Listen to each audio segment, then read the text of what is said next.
overnight, the U.S. launching a new wave of strikes on Iran, destroying military and maritime targets, including a key port tower, as the administration ramps up pressure over the Strait of Hormuz. Press Secretary Caroline Leavitt citing Iran's recent attacks as the reason for this very operation. They were not to fire on commercial vessels moving through the Strait of Hormuz. And unfortunately, they have made the tragic decision for them to do that. And President Trump is not going to sit by and allow these active acts of terrorism to take place in the Strait without ensuring Iran pays consequences for that. The president will hold them accountable when they turn their back on the words that they state to the United States. But he is always open to diplomacy at the very same time. Will Thibault is the director of the American Military Project at Claremont, and he joins me now. Will, good morning to you. Great to see you. So gauge for us what took place overnight. These U.S. attacks on infrastructure, roads and bridges leading into the port city of Bandar Abbas. Why were these targets on the U.S. hit list?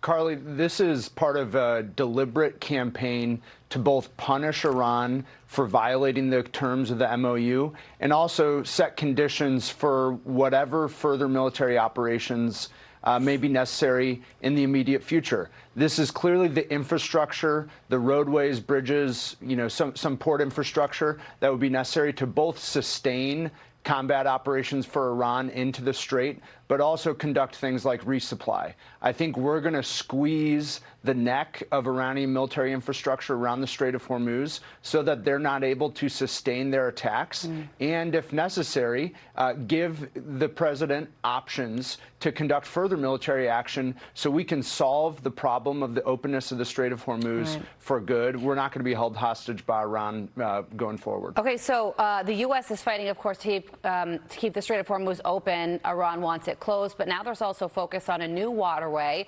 According to Reuters, here's the quote: Iran has asked Yemen's Houthi movement to stand ready to close the Red Sea oil route if the United States strikes Iranian power infrastructure, three sources told Reuters on Thursday, posing a potential new threat to global energy supplies.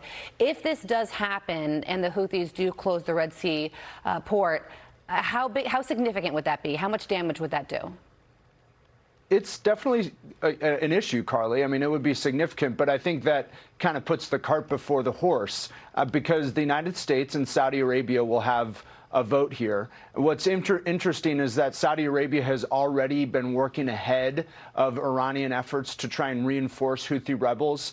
They've closed airspace to Iranian planes trying to land in the peninsula. And I think the United States and Saudi Arabia aren't going to sit idly by while the Houthis try and influence, this critical juncture of maritime traffic. So it's clearly a tenuous time. But what is unique is that the United States is enforcing its foreign policy. This is not necessarily a failure of the MOU. This is the United States living by the terms of the Memorandum of Understanding with Iran and demonstrating that we will use significant military force if Iran violates the agreement. So in many ways, this is a reasonable outcome from the negotiations that have transpired. I don't think it's an indication that anything has failed or that policies have failed. This is what it means when America justly applies military power in a region that requires a really tense dynamic of diplomacy and force. Well, the president said that power plants could be targeted next week, so we will certainly be keeping an eye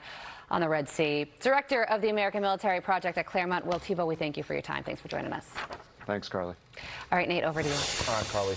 Be sure to like and subscribe for all the Fox News latest on YouTube and catch full shows streaming now on Fox One.